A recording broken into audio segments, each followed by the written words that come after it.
Quand on a démarré, on n'avait pas de sous du tout, on n'avait pas de capital. T'as l'impression de servir les animaux à travers ta boîte. Complètement. Ceux qui vont gagner selon toi, c'est ceux qui savent se réinventer. Pour moi, gagner, c'est de prendre du plaisir aussi dans ta vie. C'est quoi la chose la plus dure que tu n'avais pas anticipée? Tout peut s'arrêter en fait extrêmement rapidement. Tu peux être le plus épanoui du monde en étant entrepreneur si tu es vraiment convaincu que tu le fais pour les bonnes raisons. Les amis, avant de vous laisser entre les mains de notre nouvel invité, j'aimerais remercier notre partenaire. C'est Notion, le meilleur espace de travail boosté à l'IA. Notion, c'est déjà 100 millions d'utilisateurs conquis à travers le monde, dont 50% des startups passées par Y Combinator qui l'utilisent pour collaborer plus efficacement. Et évidemment, j'en fais partie déjà depuis plus de 5 ans, que ce soit pour planifier la production de mon podcast, pour collaborer avec mes équipes, mais aussi pour des projets perso. Bref, Notion, c'est l'outil de référence pour organiser votre vie au travail. Prise de notes et documentation interne, roadmap produit, suivi de tâches, création de bases de données type CRM et évidemment tout ceci en collaboration avec vos équipes. Alors que vous soyez entrepreneur ou en passe de le devenir, que vous soyez freelance ou même salarié, Notion sera votre meilleur ami au quotidien. Et ça tombe bien puisqu'aujourd'hui avec Notion, on vous propose 6 mois gratuits sur leur plan business Notion avec un accès illimité à l'IA Notion. Pour en profiter, ça se passe sur le lien que j'ai mis dans la description. Encore une fois, un grand merci à Notion de nous permettre de vous proposer cette interview qui, je l'espère, vous inspirera à entreprendre. Bonne écoute à toutes et tous. Salut à toutes et tous, c'est Yacine, bienvenue dans ce nouvel épisode de Dans la tête d'un CEO. Aujourd'hui, on va parler de yinche et de chat ou d'animaux de compagnie. Ouais, chien, chat, animaux de compagnie. Ça me va parfaitement. Comment ça va, Sacha? Écoute, ça va au top. Et toi, comment ça va? Écoute, au top. J'ai toujours pas acheté, putain, je trouve ça horrible comme mot. Je n'ai toujours pas adopté mon chien. J'ai fait 31 ans il y a 2 semaines, et c'était, mes parents le savent, c'est mon cadeau qui n'est toujours pas décidé. On va en parler. Vas-tu me convaincre et me faire bouger mon cul? Merci. Première question. Bon, évidemment, on va parler d'animaux de compagnie. Pourquoi on va parler de ça? Qu'est-ce que t'as fondé comme boîte? Écoute, on va parler de ça parce que j'ai fondé une boîte qui s'appelle Pettywell. Ça remonte à 2018. Et en fait, c'est une solution en ligne qui propose des croquettes donc de la marque Pettywell, de notre marque, qui sont adaptées en termes de quantité, donc une sorte de box que tu reçois tous les mois, tous les 2 mois ou tous les 3 mois pour ton animal de compagnie, selon ses besoins. Donc tu vas sur le site, tu décris ton chat ou ton chien, et on va prendre en compte tes recommandations. On a un petit algorithme qui tourne, qui a été créé avec un veto, et qui va te proposer en fait une box mensuelle tous les 2 mois ou tous les 3 mois. C'est en fonction des races aussi? C'est en fonction des races, du poids, de l'âge. Ah ouais, ok. Même on prend en compte certaines maladies. On fait pas du médical, mais en tout cas on prend en compte toutes ces caractéristiques. L'environnement où il vit. Ouais, exactement. Si Ok. tu sors, toi, si t'es hyper sportif avec ton futur chien, par exemple, on va prendre en compte ça et on va adapter la quantité.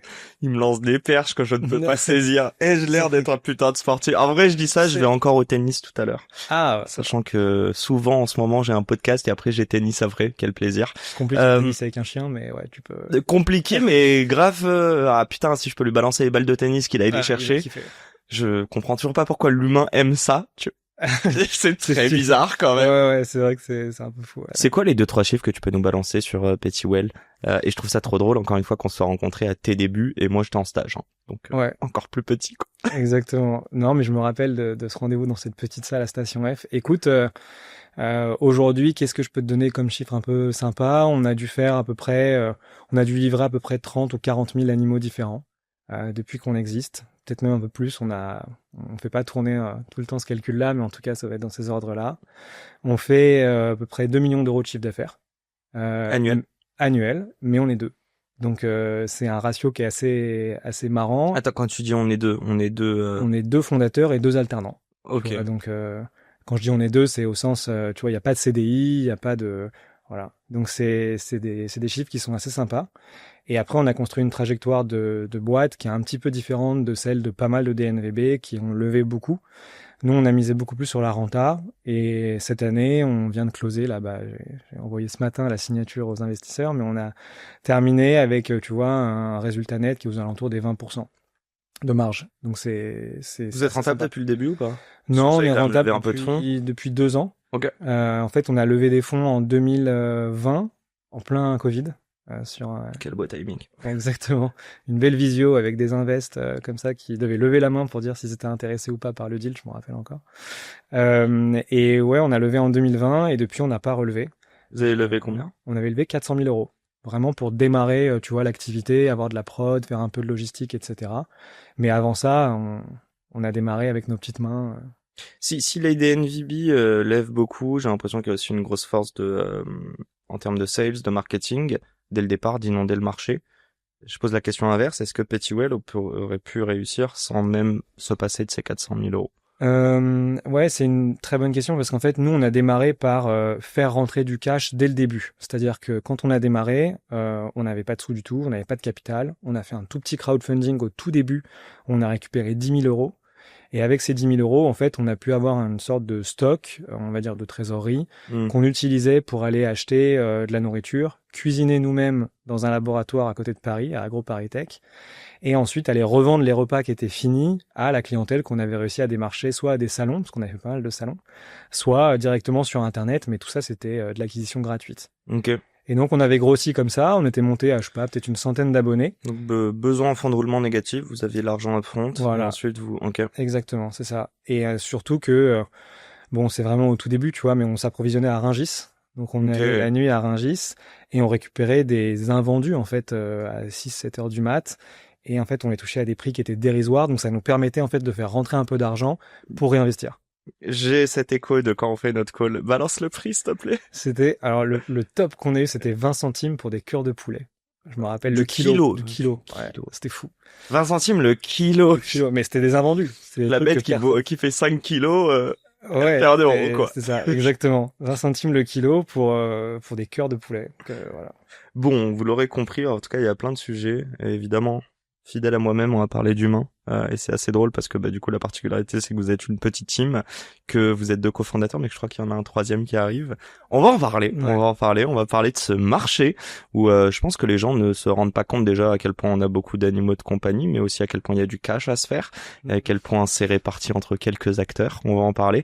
Avant ça, c'est ma vraie question, peut-être la plus importante de tout ça.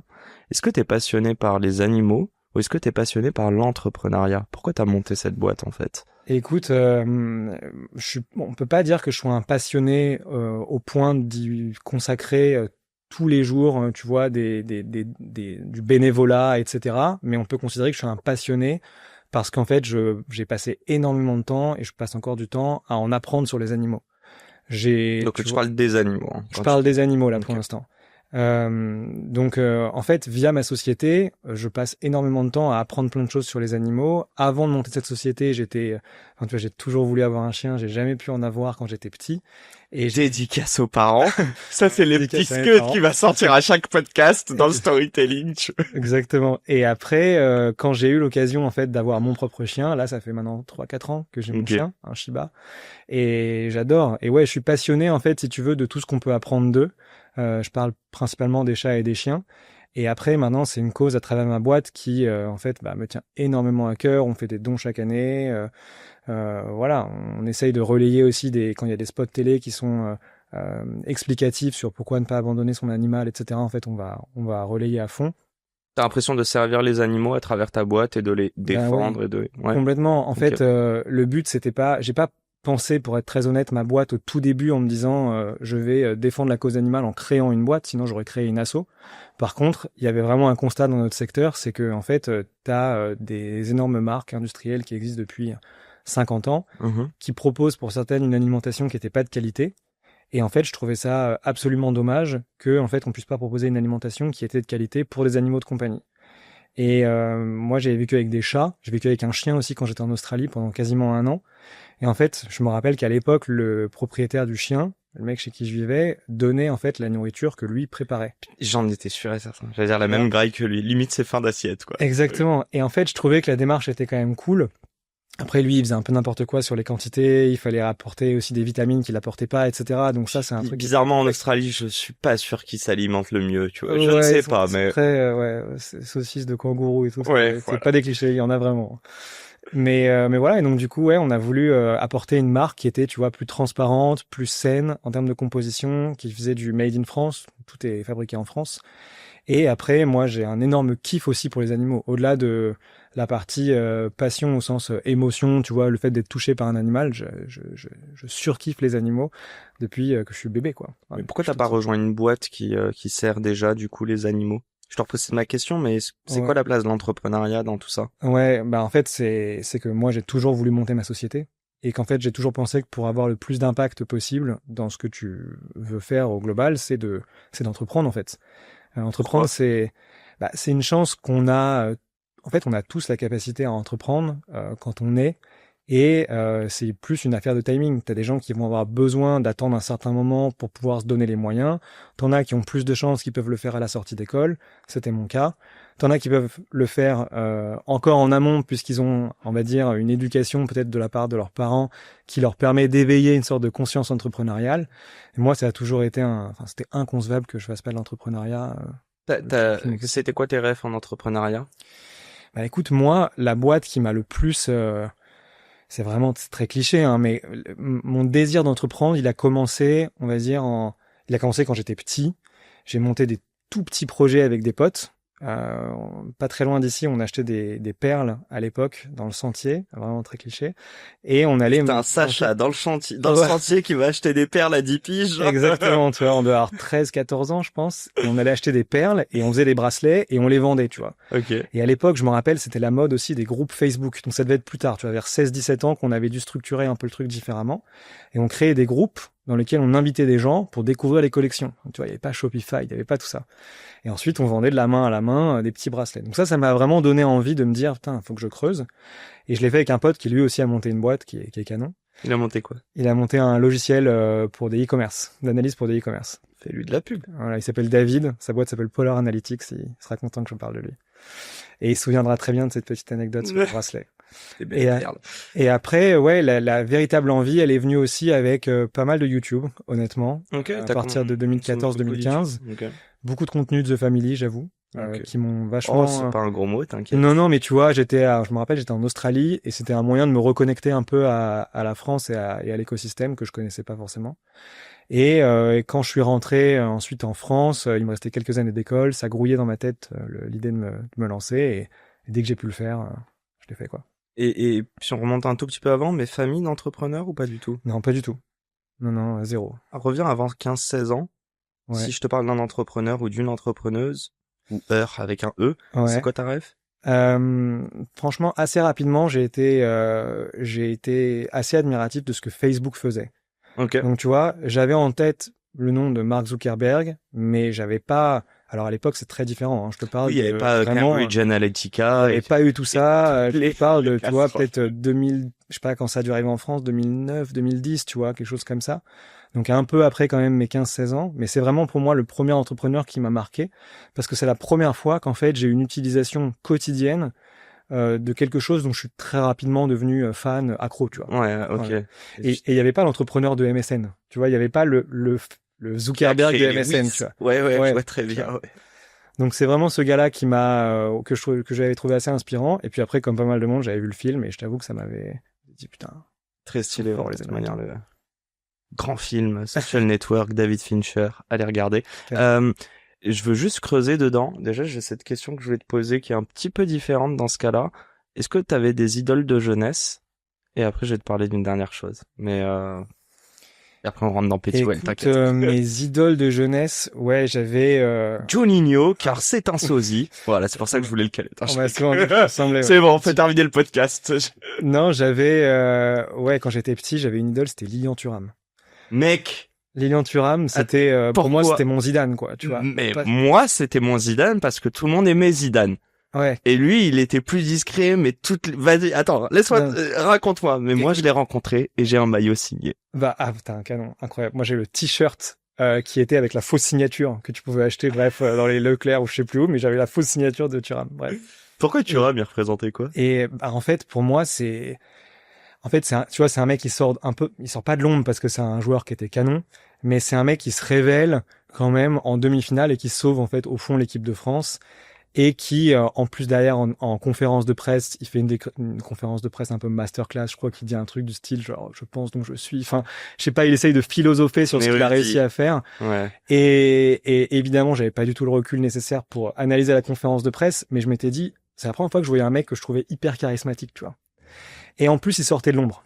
tu vois, par rapport aux stars en fait qu'il y avait dans l'équipe de France, tu vois. Il détonnait de ce qu'on voyait dans le milieu Complètement. du foot, quoi. Complètement. Et puis il a quand même mis un doublé magistral où il se pose et il fait ça. Et tout. Enfin, c'est incroyable. Tu sais que c'est ouf parce que donc du coup, si je comprends bien, tu t'identifies pas au number. Bon, évidemment Zizou, si demain on le rencontre, je pense que on bégaye. Ouais, Ça reste Zizou. forcément. Mais il y a ce truc de ouais le sous-côté.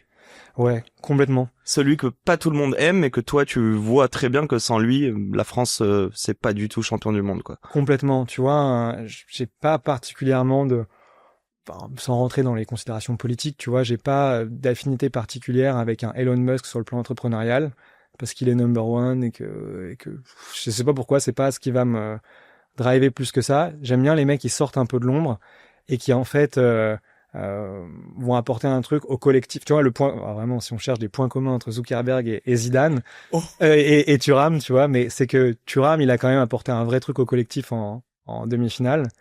Et Zuckerberg, c'est un projet qui finalement, en tout cas à l'époque de 2009-2010, te permet de te reconnecter énormément avec soit tes potes, soit des gens que tu as perdu de vue, ou même garder contact avec des gens que tu as juste croisés une fois ou deux dans ta vie, tu vois. Donc c'est l'aspect collectif, tu dirais? Bah ouais, donc du coup, tu as un aspect qui est assez qui est pensé pour le collectif, tu vois. Pour chercher vraiment un point commun entre Thuram et Zuckerberg.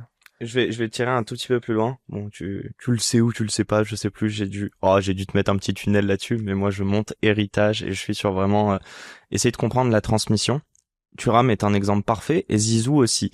Zidane a 5 enfants, les 5 ont joué au foot. Il y en a aucun qui a en atteint le niveau que les 2 enfants de Lilian, donc Marcus et Kefren, ont atteint aujourd'hui. Vraiment, je ne sais pas pourquoi, mais je voudrais comprendre. Je pense que ça doit pas être facile de vivre dans l'ombre d'un papa comme Zidane, mais je veux comprendre comment des enfants de stars, de footeux, arrivent à perdurer, du coup, cet héritage et à faire la même chose.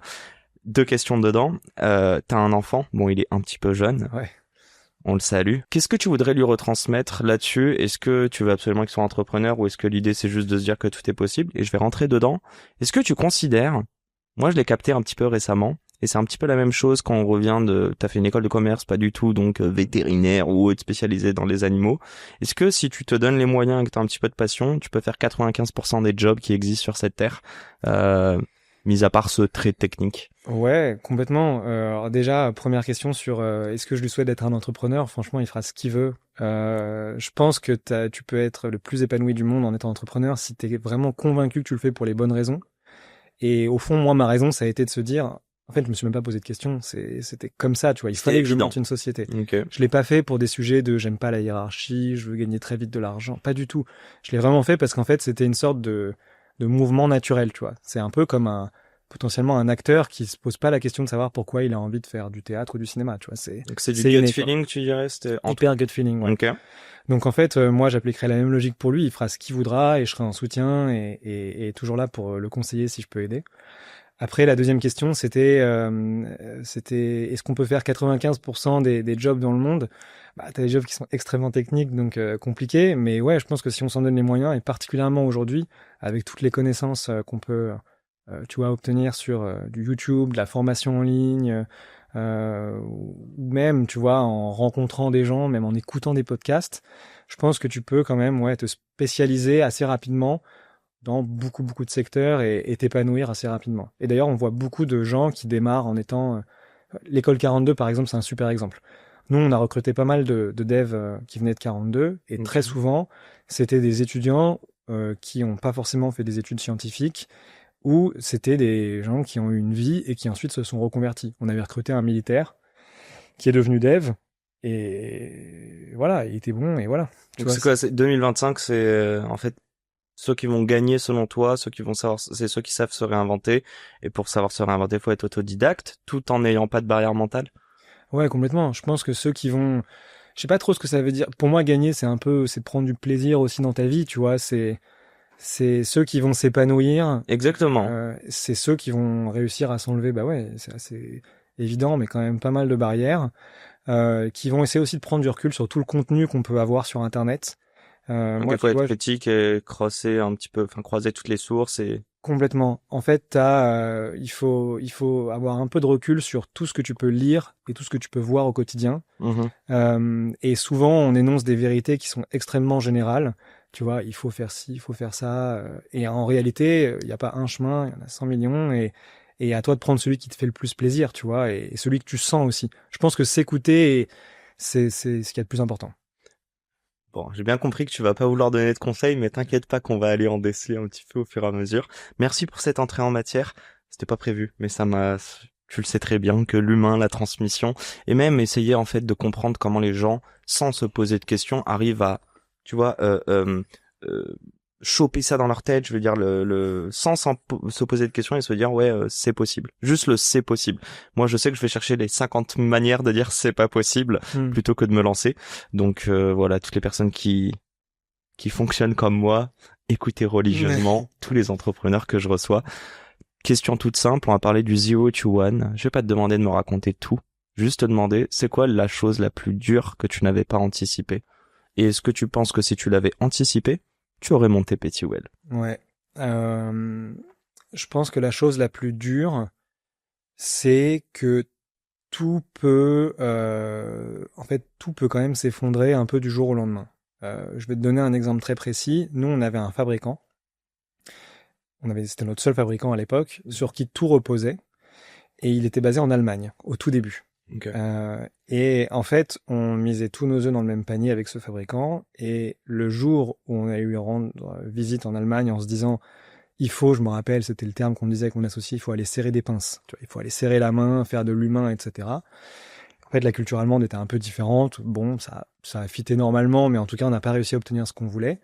C'était quoi que vous vouliez? On voulait des négociations de prix parce qu'on margeait. J'allais dire une ristourne. Voilà, okay. des ristournes parce qu'on margeait pas, on vendait un peu à perte. Enfin, c'était n'importe quoi, tu vois. Mais au moins, vous validiez le besoin marché. Mais on validait complètement le besoin marché. Et en fait, le jour où ils nous ont dit non, en fait, on a mis la boîte en stand-by parce que en fait, tu vois, tu peux pas avancer. En fait, t'as plus de trésorerie, t'as un espèce de mur de cash qui te bloque. Les mecs veulent pas négocier et c'est ton seul fabricant. Donc en fait, pour moi, le truc que j'avais pas du tout anticipé, c'est qu'en fait, tout peut s'arrêter en fait extrêmement rapidement sur des détails que tu n'as pas anticipé par définition. Donc être dépendant d'un seul fournisseur, c'est une des pires décisions qui puisse exister pour un business. Franchement, c'est pour moi, en tout cas, dans un business agroalimentaire, c'est extrêmement délicat de dépendre d'un seul fournisseur. Parce que il peut se passer, tu vois, on l'a vu avec, je sais pas, je reprends l'incendie OVH. Tu vois, un truc pas forcément connecté, mais je me dis que si tu as tous tes œufs dans le même panier et que t'as pas de solution de backup et que t'es pas du tout préparé, il peut se passer un truc qui est complètement inattendu. Et en fait, ça met en péril tous tes clients, tout ton business. Tu perds tout, quoi. Voilà, et si tu l'avais anticipé, ça, ma question elle est comme ça, hein, c'est vraiment, est-ce que si t'avais anticipé la montagne, t'aurais mis une strate pour la gravir de manière plus, tu vois, typiquement, t'aurais essayé d'avoir 3 ou 4 fournisseurs en même temps dès le départ, ou au contraire, devoir te dire ça, tu te serais dit, flemme de le faire. Genre, ça t'aurait découragé. Est-ce que être naïf est un moteur de l'entrepreneuriat? Ouais, de fou. Je pense qu'il faut être naïf, faut encore continuer à être naïf, même aujourd'hui, il faut même parfois faire genre, t'es naïf, tu vois, pour demander des choses. Parce qu'en fait, on va t'accorder des choses parce que tu t'es permis de les demander. Et une bonne façon de demander, c'est de faire comme si t'étais naïf, tu vois. Et c'est d'avoir des bonnes surprises par moment, même si de se dire il y a 99% qu'on me réponde pas ou qu'on me dise non. Bah ouais, bien sûr. Moi, je pourrais te parler de comment on est rentré en magasin, ce qui a changé la vie de notre boîte. Et en fait, c'était de manière totalement naïve, tu vois. Donc. Attends, avant que tu nous parles de ça, je veux juste que tu nous parles du marché. Et en fait, je pense qu'on peut faire limite un podcast sur la naïveté, mais donne-moi pas mal d'exemples, je pense, d'ores et déjà. Est-ce que tu savais que c'était détenu par une poignée d'acteurs qui détenaient je ne sais combien, je crois que c'est 80% du marché. Ouais, c'est un oligopole qu'on appelle, mais est-ce que tu le savais ça? Ouais, en fait, très rapidement, quand on s'est lancé, on a parcouru pas mal de rayons de supermarchés, et puis on a regardé, à l'époque, il y avait les études Xerfi qui étaient disponibles via les écoles, et donc tu suffisait de voir les études Xerfi et de voir qui possédait le marché, quoi, concrètement. Et en France, t'as toujours d'ailleurs 3 grands groupes Nestlé, Mars Ah bah si, ok. et un troisième qui trust le marché de manière très très. C'est combien de pourcentage? Ça dépend des études que tu vas lire, mais en gros ils ont ils ont des dizaines de marques, donc ça va être entre 60 et 70% du marché, tu vois à peu près. Les 30% restants, c'est des tout petits, c'est quoi? Et les 30% restants, t'as des groupes étrangers. T'as un groupe espagnol qui est assez costaud qui s'appelle Affinity, je crois. Et après, t'as, on va dire, des dizaines et des dizaines de petites marques qui vont composer le restant du marché, ouais, effectivement. Comment on se fait une place dedans? Et tu peux rentrer un petit peu aussi sur le retail, mais est-ce que t'es obligé, tu vois, de jouer les gros bras à côté d'eux? Et pour ça, bah, il faut être présent même physiquement. Ouais. En fait, nous, quand on s'est lancé en 2018, on s'est pas posé la question du retail. Okay. La seule chose qu'on savait faire, c'était monter un site e-commerce. Donc, en fait, tu te poses pas la question. Au début, tu fais avec ce que tu sais faire. Et on s'est dit, c'est quand même un produit, l'alimentation pour animaux, qui est consommé de la même façon tous les mois, dans la même quantité. A priori, le chien a la même recette, le prix est le même. En fait, c'est un produit qui est parfait pour de l'abonnement. Okay. Et en 2018, les box étaient encore très, tu vois, c'était suffisamment démocratisé, c'était pas old school. Et donc, on s'est lancé au bon moment, on va dire, sur la partie box. Et derrière, ce qu'on a voulu ajouter, c'est une expérience d'achat qui était particulière, où, en fait, tu décris ton animal de compagnie et on allait prendre en compte, et on prend toujours en compte, les caractéristiques de l'animal pour te faire une box personnalisée, même avec le nom du chien, un petit jouet dans la box, un service client qui... T'arrives à marger là-dessus? Ouais, quand tu fais du tailor-made pour chacun, tu perds la notion de volume et presque d'industrialisation. Comment tu marges là-dessus? Non, tu peux marger. En fait, nous, donc on fait des produits qui sont premium. On a une politique de prix qui est, on va dire, allez, 15 à 20% moins cher que les marques les plus premium sur le marché. Donc en termes de composition de produits, on est vraiment, on est totalement comparable. On n'est pas moins bon. C'est juste qu'en fait, comme on arrive à faire un peu de volume maintenant, Okay. et comme on est sur un système d'abonnement où tu n'as plus besoin de payer pour acquérir tes anciens clients, en fait, t'as des emails que t'envoies de temps en temps, t'as un peu de SAV, mais tu repayes plus. En fait, t'as une espèce de moment où tu vas déclencher un seuil de rentabilité au bout de X mois, et ensuite, bah, tu fais rentrer du cash comme ça dans la Donc machine. si t'as un business qui doit fonctionner sur du volume quand même. C'est un business qui doit fonctionner quand même sur un peu de volume, ouais. Okay. Ouais, effectivement. Et donc quand tu dis vous lancez, ok, donc très vite online, c'est quoi leur présence au gros online? Est-ce que c'est justement un boulevard pour vous? Ouais. Ou est-ce que c'est juste parce que, en effet, c'est comme ça que vous saviez vous lancer, plutôt que essayer de choper du brick and mortar et te retrouver demain dans un magasin, quoi? En fait, l'état du marché, à l'époque, je me rappelle, on posait la question dans le questionnaire, quelle est la marque que vous consommez pour votre chien? À l'époque, on faisait que le chien, et puis ensuite, on l'a dupliqué sur le chat. 90%, je crois que c'était la stat, c'était Royal Canin côté chien et Purina côté chat. Donc, c'était Mars et Nestlé. Okay. Donc, en fait, si tu veux, l'état du marché, c'est les gens vont soit chez le veto, soit en animalerie, soit en magasin, acheter des produits. Il y avait des marketplaces qui sont encore aujourd'hui extrêmement connus, mais c'était vraiment pas le gros du marché. Okay. Et il y avait très peu, si ce n'est quasiment aucune marque seule en stand-alone, tu vois, comme la nôtre, Petitwell, qui ont créé leur propre site pour vendre leurs produits. Et donc, en fait, on avait de la concurrence naturellement sur des mots-clés. Tu vois, par exemple, tu tapais croquette chien, bah, tu pouvais tomber sur, par exemple, la marketplace de Carrefour, qui allait être en concurrence avec toi. Mais comme nous, on était sur un segment précis, on utilisait des mots comme recommandé, personnalisé, premium, etc. En fait, dès que les gens tapaient là-dessus, tapaient ces mots-clés, on remontait assez rapidement en SEO. Donc c'est le référencement qui a été une des clés là-dessus. Le référencement a été vraiment une des clés. Et après, il y a eu un petit côté un peu éducation par la vidéo, tu vois, où on faisait des pubs sur Facebook en s'associant avec des médias. On a beaucoup bossé avec Brut. Okay. Et c'est vraiment ces vidéos brutes qui ont fait qu'on a décollé d'un coup auprès du grand public, ouais. Ah ouais, tellement intéressant. Juste avant ça, est-ce que le référencement c'était une strat ou est-ce que c'est tombé comme ça? Et est-ce que tu avais une référence d'une marque qui est arrivée dans un marché oligopolistique et qui a réussi à se faire une place en rentrant assez rapidement via du digital? Ouais, alors j'ai pas une marque en tant que telle, j'ai une boîte, c'est Captain Trainline, tu vois, c'était quand même, il y avait que la SNCF. Ah, là, c'est plus un oligopole, c'est voilà, un monopole. Que le site de la SNCF pour ça, et en fait, ça c'est un exemple, tu vois, que j'ai. Okay.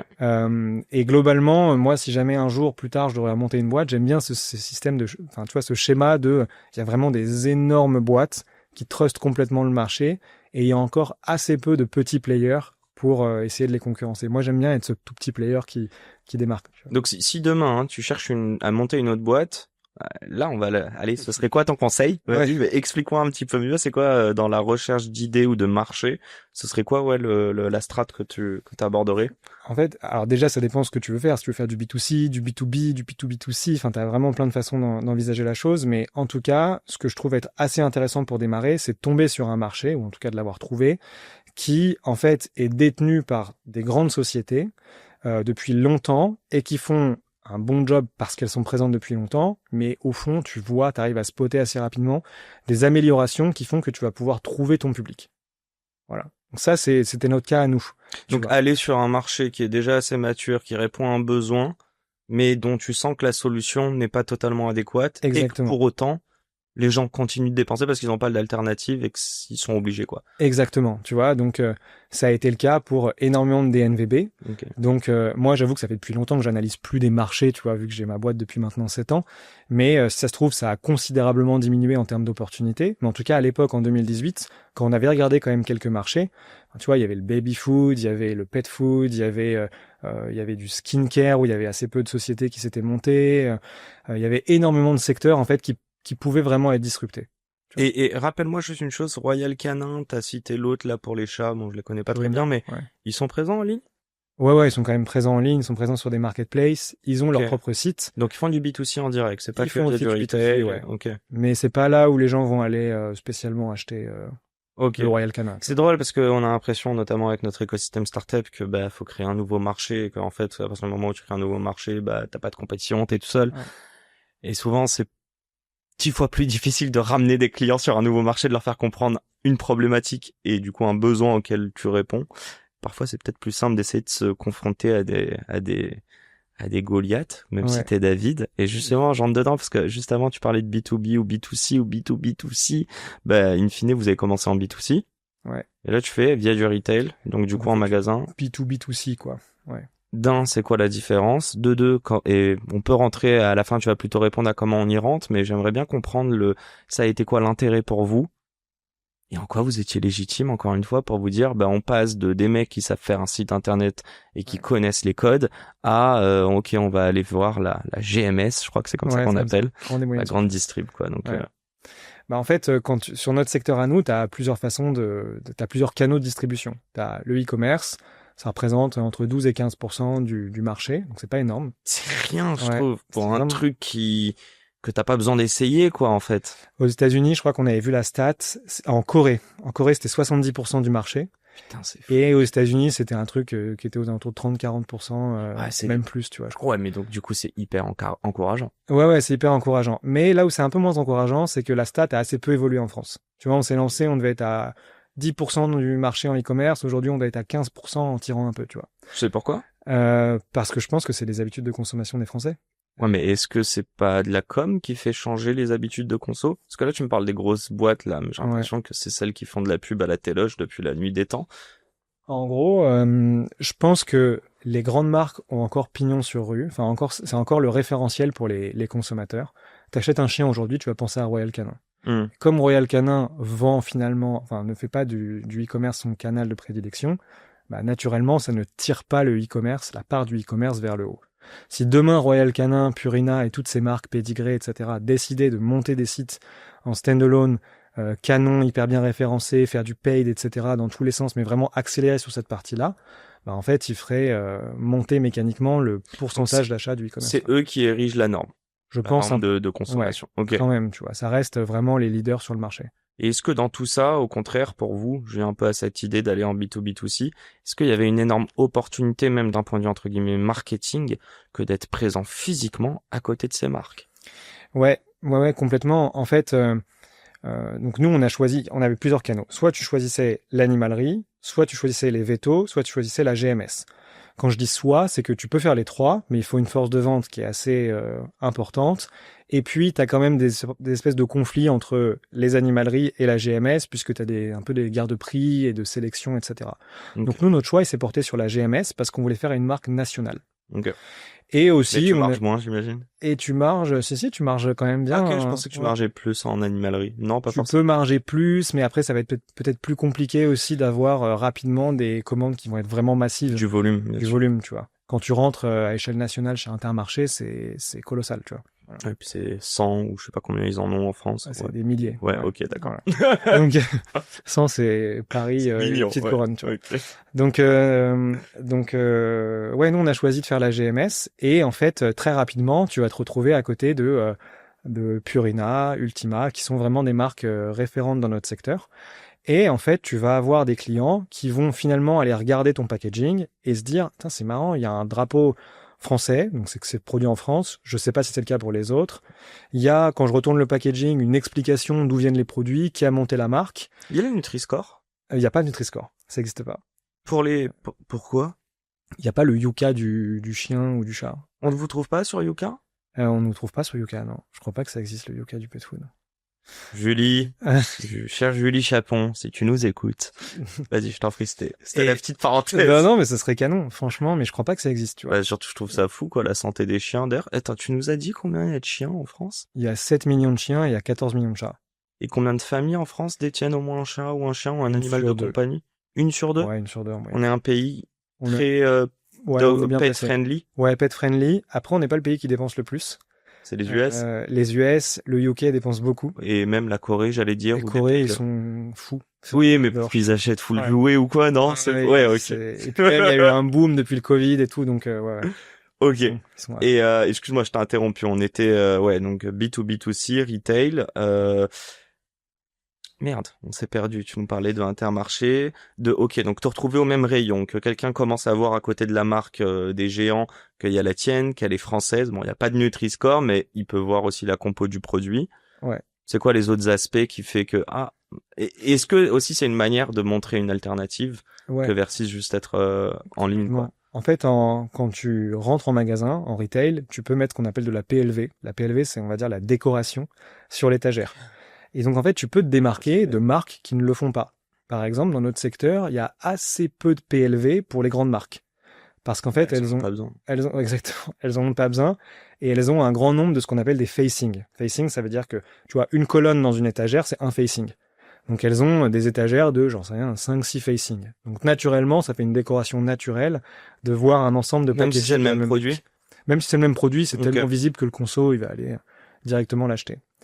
Nous, on a besoin de faire de la PLV pour se démarquer. Et cette PLV, elle permet de faire passer des messages. Donc quand tu écris Made in France, riche en protéines, noté 4,8 sur 3000 avis, enfin tu vois, tu vas mettre des claims comme ça qui font que le consommateur, quand il va arriver en rayon, ça va lui sauter aux yeux, cette PLV qui est assez colorée, et il va aller creuser un petit peu sur ton packaging en regardant, en comparant les prix, etc. Et si en termes de prix, t'es proche de ce que font tes concurrents, ben en fait, il va se laisser tenter. C'est le premier argument, le prix? C'est un des arguments les plus importants. Est-ce que c'est le cas parce que tout simplement il a une solution, que visiblement son animal de compagnie est toujours en bonne santé, donc en fait c'est peut-être la chose la plus dure à changer, c'est changer quelque chose qui pour lui se passe bien en fait. Ouais, c'est un peu ça. En fait, et c'est aussi l'avantage d'un modèle par abonnement qu'on a sur Internet, c'est que une fois que tu as trouvé l'alimentation de ton chat ou de ton chien, tu as assez peu de raisons de la changer. Ok. Les raisons principales pour lesquelles les gens changent des marques, on va dire traditionnelles, industrielles, connues, à des petites marques, des petites PME, pour reprendre le terme un peu de la GMS, tu vois, des PME comme la nôtre, c'est en fait qu'ils vont retrouver une proposition de valeur qui n'est pas présente chez les grands.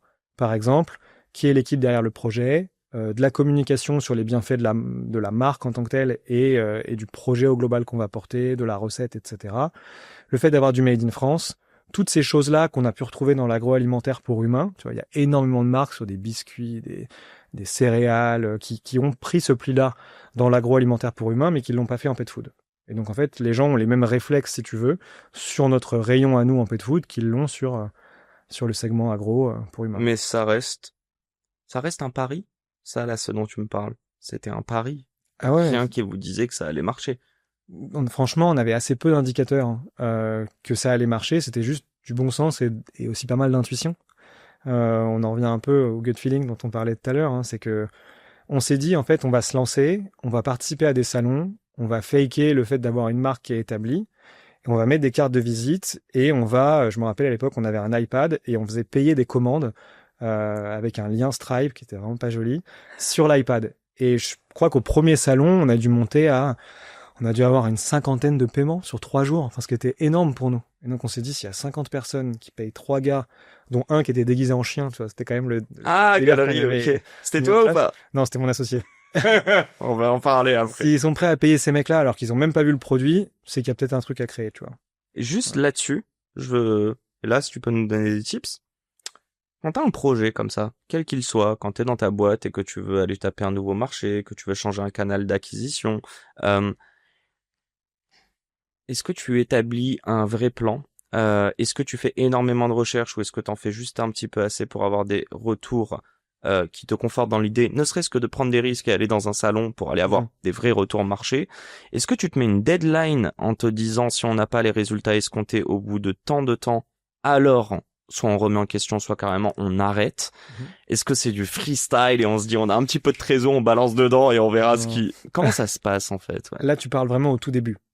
Peu importe, parce que je pense que même si demain ta boîte elle fait 10 millions de CA et que t'as envie d'allouer 1 million de, tu vois, si t'as fait du bénéf, je te le souhaite, mais de réallouer ça à un projet, comment tu vas te dire, ok, on le fait, comment tu quantifies le risque que tu prends? Ouais. Et tu le planifies?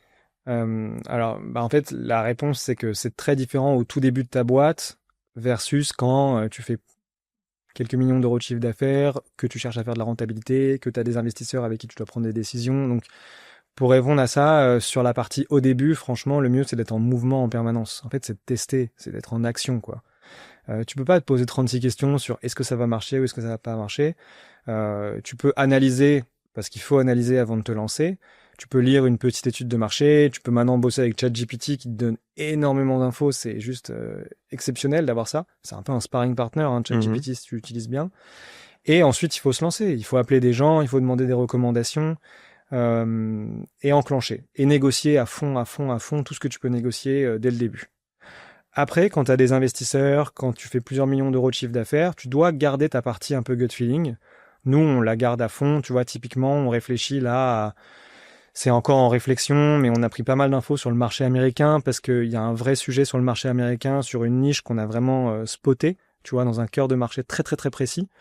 Et là, en fait, on a fait une réunion avec les investisseurs, mais au fond, c'est notre gut feeling, leur gut feeling, et le tout ensemble fait que on arrive à trouver du rationnel sur une prise de décision. Et même là, eux, ils vous disent pas, ok, vous lancez, dans 3 mois max, on fait un point. Si on n'a pas ces métriques-là, non, next. après, Non, moi j'ai des business angels, j'ai pas un fonds, tu vois, je sais pas vraiment comment ça fonctionne avec un fonds, mais j'intuite quand même pour en avoir rencontré pas mal et avoir beaucoup échangé avec des entrepreneurs qui ont des fonds à leur board ou à leur côté, qu'il y a quand même une part de liberté et de confiance qui doit être donnée à l'entrepreneur. Le jour où tu diriges un entrepreneur comme le salarié, en tout cas là je parle pour mon ressenti personnel, ça pourra pas marcher.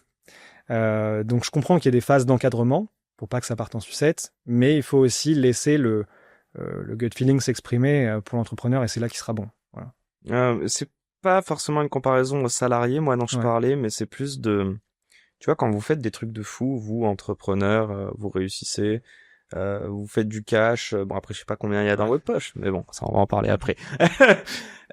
On a l'impression que il y a eu toute une strate mise en place et en fait j'ai presque envie de dire, quelques-uns m'ont dit à mon micro.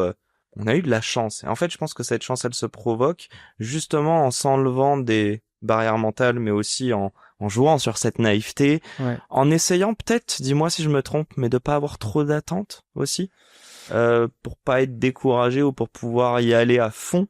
Je sais pas comment. Moi, c'est différent. Ok. Moi, au contraire, je préfère, en fait, tu vois, quand j'attends une décision qui est vraiment importante, je sais que c'est dans la journée, je suis presque un peu, je suis pas paralysé, mais je suis tellement omnibulé par la réponse que pendant, tu vois, les 3-4 heures qui précèdent, on va dire, le verdict, je peux quasiment plus rien faire. Je vais me détendre, etc. Tu vois, parce qu'en fait, il y a quand même des vrais enjeux. Par exemple, de rentrer dans une enseigne. Tu vois, tu vas présenter tes produits à une enseigne, tu sais que tu as une réponse le lendemain. Et ben en fait, si jamais tu rentres à grande échelle dans l'enseigne, que tu as un contrat, et ben en fait, ça change la vie de ta boîte en termes de rentabilité, de chiffre d'affaires, et même pour toi aussi en termes d'apprentissage. Donc, l'histoire des attentes, moi, je préfère m'en mettre des assez hautes et vivre avec le fait que j'ai pas réussi à les atteindre, plutôt que de me dire je m'enlève un stress. En fait, en réalité, il y a assez peu de stress quand tu dézoomes un peu sur un entrepreneur parisien qui a, tu vois, un tout petit peu de réseau pour rebondir si ça va pas bien, qui a été correct avec tout le monde, avec ses fournisseurs, ses investisseurs, etc. Moi, franchement, le seul truc que tu as à perdre, c'est du temps, tu vois. Je le vois comme ça, tu vois. Sauf si tu as mis tout ton argent dans ta boîte et que tu as pris des risques de fou, mais je pense que les gens qui nous écoutent savent ou pourront comprendre que tu dois diversifier un petit peu tes risques. Tu peux faire rentrer des investisseurs si tu n'as pas envie de te risquer toi à 100%. Tu dois pouvoir aussi anticiper un petit peu une sortie s'il y a besoin. Enfin, tu vois, il faut que tu sois un peu en maîtrise de ton agenda et de ta vie, quoi. Faut pas penser juste au lendemain, tu vois. Voilà. C'est tellement intéressant et en fait, ça me fait penser aussi à la gestion des émotions parce que ce que tu es en train de me dire, c'est mec. Évidemment que t'anticipes vu qu'il y a des thunes dedans et que t'as quand même des ambitions. Et ok, je vois. Je me disais juste genre tout n'est pas inscrit dans le marbre. Il y a toujours une petite zone d'incertitude et j'imagine que c'est aussi ça qui vous drive entrepreneur en tant qu'entrepreneur. Avant de parler juste de ton associé, et tu verras très vite, les questions vont être très simples. Surtout que vous avez une team minuscule, je trouve, pour ce que vous faites, donc c'est fou. Juste avant ça, terminer un petit peu sur le retail. Premièrement, est-ce que c'est très difficile en étant une DNVB à la base, donc une Digital Native Vertical Brand, une boîte en ligne, quoi, enfin, une marque en ligne, bien plus simple. Les mecs, ils veulent utiliser du jargon pour montrer qu'ils ont fait des études ou qu'ils ont été en VC, mais passons. Est-ce que c'est plus dur de rentrer en retail, donc aujourd'hui en 2025? Est-ce que tu as des tips là-dessus, quel que soit ton marché? Et toi, pour ton marché spécifique, est-ce que tu t'es heurté à ces géants? Est-ce qu'il y a du lobbying? Est-ce qu'il y a carrément des lois qui régissent un petit peu comment fonctionne ce marché? Tu peux me parler un petit peu de ces belles galères, j'imagine, ou ces obstacles? Nous, le retail, en fait, au début, nous, on connaissait rien au retail. Donc, on est rentré vraiment par la porte. On a demandé des contacts au sein du groupe Monoprix, tu vois, comme beaucoup de startups, on démarre par Monoprix en retail. Et on a eu un accord pour déployer un système de vrac. À l'époque, c'était très... Ça l'est toujours, hein, mais à l'époque, c'était vraiment le truc à lancer. C'était en 2021.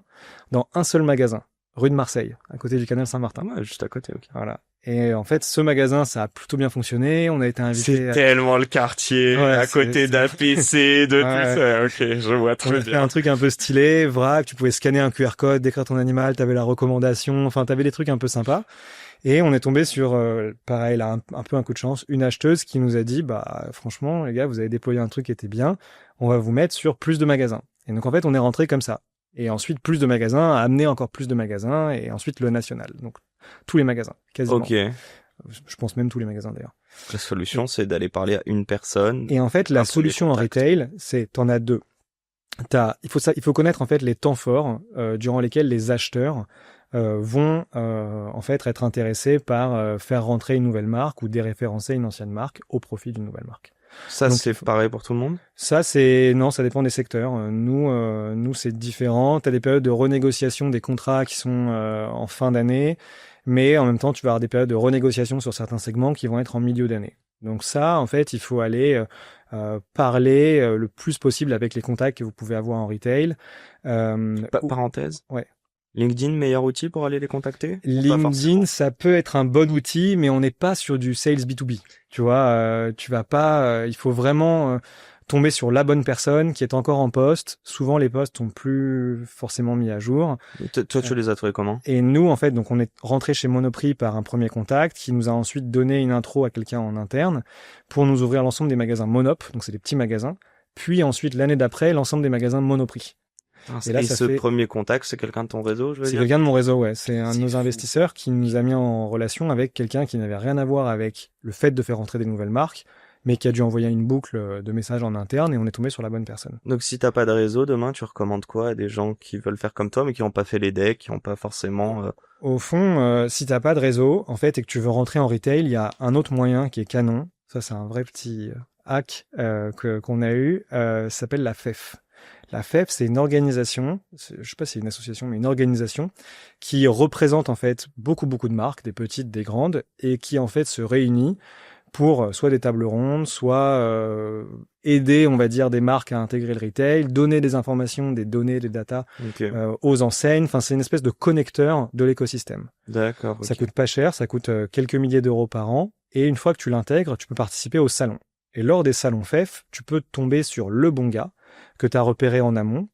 Et si jamais tu arrives à connecter un petit peu avec les gens avec de la FEF, ils peuvent, eux, t'aider à te donner, on va dire, quelques pistes, quelques noms pour te connecter directement avec les gens. Et pendant le salon, faut pas hésiter. C'est vraiment un salon où, en fait, tu restes pas à ton stand, quoi. Tu spots le mec, Surtout que c'est tu un l'attrapes invest. par la main et tu donnes ta carte et tu le supplies qu'il te rappelle. Voilà, c'est ça l'idée, quoi. Allez serrer des pinces. Allez serrer des Comme pinces. en Allemagne. Exactement. Ok, t'es tellement drôle. C'est ça. Et donc du coup, ok, donc la petite histoire, vous rentrez au Monop, le premier, ensuite vous allez très vite dans plusieurs, et ensuite vous passez chez Monoprix, j'imagine, et puis là ça fait du bruit et les autres vous disent, ok, bah il serait temps que vous passiez chez nous aussi. C'est ça, exactement. Alors Monoprix, après, tu as des groupes. Tu vois, Monoprix, c'est au sein du groupe Casino. Donc, tu as aussi Franprix qui est à l'intérieur de ce groupe. On est en train d'essayer de voir si on peut éventuellement y rentrer. Est-ce que ce sera le même prix, Monop et Franprix? Ouais, t'es obligé d'avoir des prix qui sont a priori Parce que je peux te alignés. dire que Franprix, je crois que je crois que c'est élu le supermarché le plus cher, Ah oui. mais c'est un scandale. Je te le dis, moi dans ma rue j'en ai deux, le moins cher. Donc il y en a deux, et le troisième c'est un Monop. Monop, hein, Ouais. avec l'apostrophe, c'est le moins cher qui existe. Enfin, moi je suis choqué. Ouais. Historiquement, quand on était plus jeune, on se croyait que Monop c'était très cher. Mais en fait, Franprix, c'est peut-être plus cher. Ouais. En C'est fait, un truc de ouf. Genre. c'est des prix. Alors pareil, là, tu parles du prix de vente final Oui, bien sûr, parce que eux, fixe le magasin. Et en plus, Pour le revendre, magasin, il y a des variables. Ouais. Nous, d'une rue à l'autre, c'est pas les mêmes prix exactement. Exactement. Et En le fait- plus petit est plus cher que le plus gros. Exactement. En fait, t'as plein de modèles dans le retail. Bon, là, on n'est pas rentré dedans, mais t'as des magasins qui sont des franchisés, donc des indépendants. T'as des magasins qui sont intégrés, donc qui ont des recommandations de la part de l'enseigne. Et en fait, chacun fait pas un peu ce qu'il veut, mais tu peux rajouter des points de marge en tant que magasin en augmentant légèrement le prix qui est vendu TTC aux consommateurs. Donc, c'est normal que t'aies des fluctuations. Et on parlait donc du coup du retail. Est-ce que dedans, ou est-ce que c'est pas vraiment à voir avec le retail, c'est plus le marché au global? On va pas parler politique, mais t'as dû serrer combien de pinces? Il y a eu du lobbying Ouais. fort. Pour rentrer, tu vois, chez Auchan, il nous a fallu 3 ans. Ah, ok. Mais 3 ans plus un coup de chance. Tu vois, c'est ça en fait la réalité. C'est que tu vas tomber sur le bon gars, qui en fait, c'est pas qu'il a pas voulu te faire rentrer, c'est juste qu'il est tellement demandé qu'en fait, il a pas le temps Pas de le bon traiter ta demande. timing. Voilà. Et puis ça se trouve, il a adopté un chien 2 mois avant, donc Voilà. non, mais ça reste des humains. En fait. Bah ouais, complètement. Et là, pareil, tu vois, on vient de rentrer chez Intermarché, et pareil, il nous a fallu peut-être 3 ans. Au début, on nous a dit oui, puis non, puis oui, puis non, et là, on a eu le oui officiel. Donc, c'est vraiment une histoire en fait, il faut aller provoquer sa chance, et il faut savoir qui est la bonne personne concernée par ton secteur. Ça sert à rien d'aller parler à l'acheteur du segment beauté. Ouais, Il va bien pas sûr. t'aider, il a pas le temps, il est demandé. Et on vous a mis des bâtons dans les roues? Bah, tu peux développer ta question.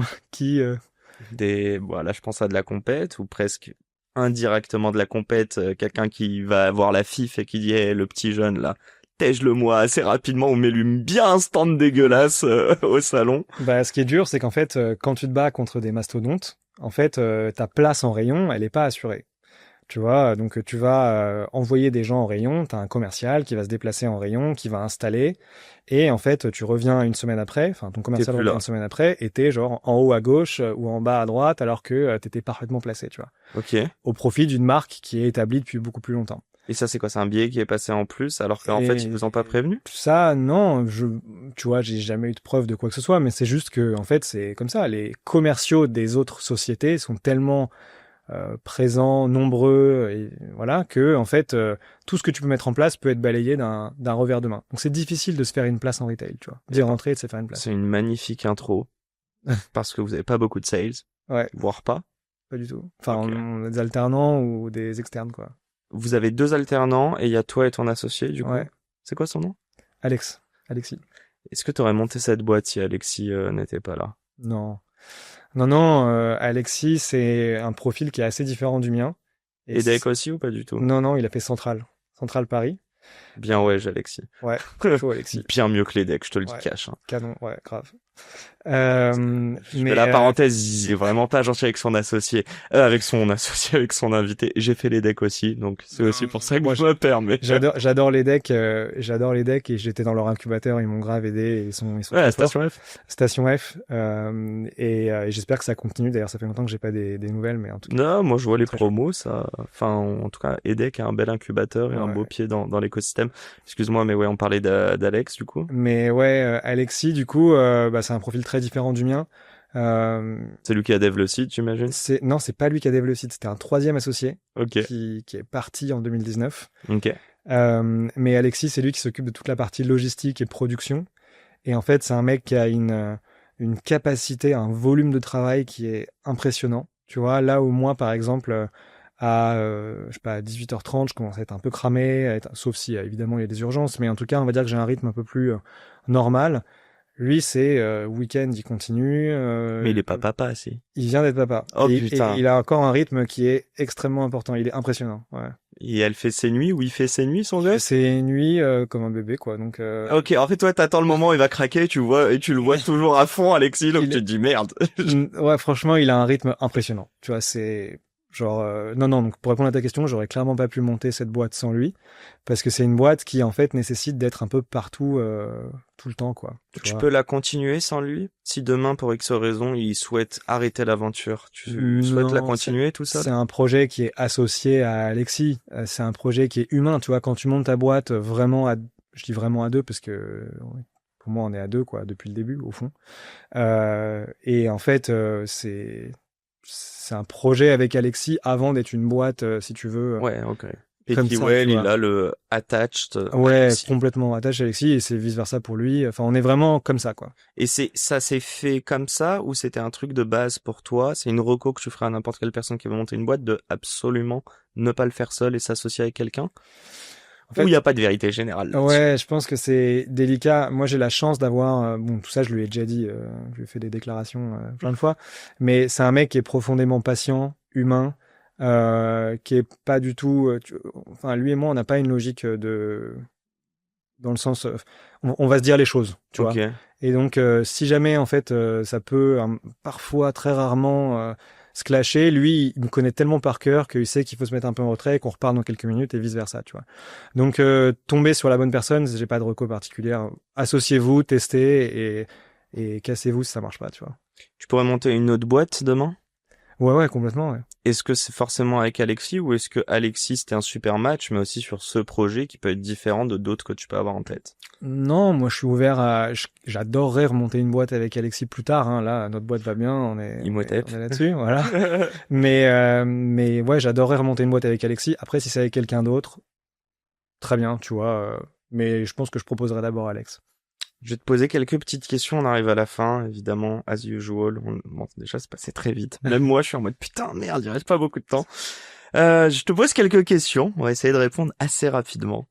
Première question, est-ce que tu peux m'expliquer à quel point ça te fait chier que tous vos chiffres soient publics sur Papers? Ah, sacrée question. Ok. Voilà, c'était la Écoute, petite parenthèse que j'ai oubliée tout à l'heure. ça, c'est une petite dédicace je sais même pas si c'est au tribunal administratif de Nanterre. Si vous pouviez, quand je donne des déclarations de confidentialité, masquer nos comptes, ça serait génial. Respecter la confidentialité Voilà. in fine, quoi. Ça fait 2 ans que j'essaye, je n'y arrive pas, et là, ça va être ma 3e année. On va voir, petit suspect. Il y a pas d'emmerde vis-à-vis de ça, que ce soit public, même que les chiffres par rapport à vos invests, ou même toi, en fait. Non. Tes clients, tes compétiteurs, non? Non, après, ce qui est public, c'est l'alias fiscal ou les bilans. Je sais même plus je pense que c'est le bilan. Donc, non, tu vois. Rien à cacher. Rien à cacher. On a une boîte saine, tu vois, donc ça va, all good. C'est quoi les ambitions? Écoute, nous, l'ambition, c'est aujourd'hui, on fait 2 millions de chiffre d'affaires et on est 2. Donc, l'ambition, c'est de la monter à au moins 10, tu vois. En étant toujours 2 ou En étant une petite équipe. Ouais. On pense Genre que c'est un 5? modèle qui est complètement faisable. Ouais, 5, 7. Ok, le ratio peut rester le même selon toi, ouais. Ouais, complètement. Ok. En fait, aujourd'hui, on maximise à fond, on joue le jeu du retail à fond. Et donc, en fait, tu peux bosser avec des personnes en externe, tu peux recruter, on va dire, des commerciaux, alors soit à la carte, soit des gens qui vont être partagés avec une autre société. Donc, tu as plein de façons, en fait, de faire de la marge en retail, qui était peut-être plus délicat avant, parce qu'il y avait moins de solutions, tu avais moins de CMS aussi de CRM, pardon, qui était poussé pour faire du suivi sur place, etc. Donc, ouais, l'objectif, c'est rester peu nombreux et continuer à faire de la croissance rentable. Rentable, très Ouais, important, rentable, parce que 10 millions, tu peux lever 10 millions demain. Mais ouais, tu peux les cramer sur Meta et tu auras 10 millions, mais c'est pas notre but. Est-ce que tu as déjà capté la valeur de la boîte que tu as créée? Qu'est-ce que tu entends par capter Est-ce que tu es riche? Non, je suis pas. Enfin, ça dépend là où on place le curseur, mais non, ouais, on est bien avec mon associé. On a réussi à en fait faire en sorte que notre projet qui a démarré de zéro, sans aucune aide de personne, aujourd'hui, on en vit bien et il nous permet en fait d'avoir l'ambition de faire un truc de gros. Donc ça, c'est canon. Après, on a déjà reçu dans le passé des propositions, tu vois, on a été approché dans le passé, on n'a pas validé quoi que ce soit puisque c'était des propositions qui nous convenaient pas forcément, mais on reste à l'écoute du marché et je pense que c'est comme ça qu'il faut évoluer, tu vois. Est-ce que avoir à son capital, parce que vous bossez avec un compétiteur en fait, bon, tu nous as laissé sous-entendre que le marché US est quelque chose que vous regardez. C'est mes 2 dernières questions, promis. On va essayer de les faire rapidement avant qu'on se fasse virer de ce studio. Est-ce que ce serait un signal positif pour Petitwell demain de se faire racheter par un acteur de l'écosystème? Et est-ce que c'est une finalité ou une fierté pour toi? Écoute, oui, parce que aujourd'hui, nous, on a Mars qui fait partie de l'aventure. Donc Mars, les gens le savent peut-être pas, mais c'est le leader ou l'un des leaders. Mais je pense que c'est même le leader mondial du segment pet care, pet food, pet care. Bon, et aussi des sneakers. Et aussi des sneakers. C'est toute la malbouffe, quoi. Ouais, je vois très bien. Exactement. Et en fait, c'est un groupe qui a une approche qui est assez intéressante puisqu'en fait, ils vont aller investir dans plusieurs sociétés aux US et en Europe en se disant, en fait, on les laisse opérationnellement opérer et si on peut aider avec du réseau, on peut essayer de le faire, quoi. Et donc, nous, on est en discussion avec Mars US sur des sujets très transversaux. Et eux sont prêts à mettre à disposition un peu de réseau, de conseils, etc. Et ce qui est très intéressant de la part des Américains, c'est qu'ils ont une approche qui est très différente des Français, dans la mesure où, en fait, débloquer une visio de 30 secondes avec un mec qui a vendu sa boîte 100 millions aux US, franchement, c'est un mail et c'est fait, quoi. C'est assez impressionnant. En France, c'est peut-être plus compliqué. Donc, c'est un vrai asset de les avoir avec nous, ouais. J'ai envie de dire suite au prochain épisode. Exactement. Oh là là, c'était même pas fait exprès. Mais bon, hâte de voir la suite. J'ai tellement plein de questions. J'aurais grave voulu même te titiller, te faire chier et te dire que si demain Mars change les recettes, est-ce que ça te ferait de la peine? Mais je vais plus terminer sur une seule question. Bon, déjà, un grand merci pour tout ce partage d'expérience. C'est drôle parce que je ne veux pas retranscrire que l'entrepreneuriat c'est dur, mais en même temps, je pense qu'on a vu aussi que c'est pas une science exacte. Ouais. On va sortir de l'entrepreneuriat, mais c'est de la même manière. Si l'entrepreneuriat c'est très dur et qu'en même temps vous prenez beaucoup de plaisir, est-ce que adopter un chien et devoir le gérer au quotidien c'est dur? Je termine là-dessus, mais moi j'ai un peu peur parce qu'en ce moment je suis pris par beaucoup de choses. Je sais pas les thunes, je te cache pas que ça va me coûter cher, je pense par mois. Cher, c'est quoi les recos que tu me donnerais pour enfin que je passe le pas? Déjà avoir la meilleure alimentation possible. Pour lui ou pour moi?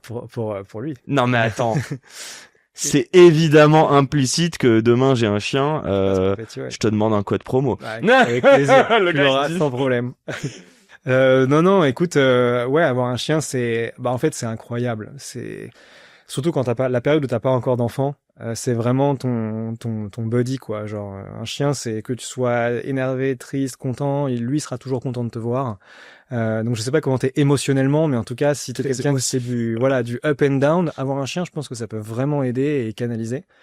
Et après, ça donne aussi un espèce de rythme dans ta vie que tu peux avoir. Moi, j'avais pas du tout besoin d'un chien pour ça, mais en tout cas, pour avoir échangé avec plein de clients ou même des potes qui ont maintenant des chiens, ils adorent le fait que, tu vois, le chien, c'est en fait un moment sport et partage. Tu vois, c'est une discipline presque par moment. C'est complètement une discipline, ouais.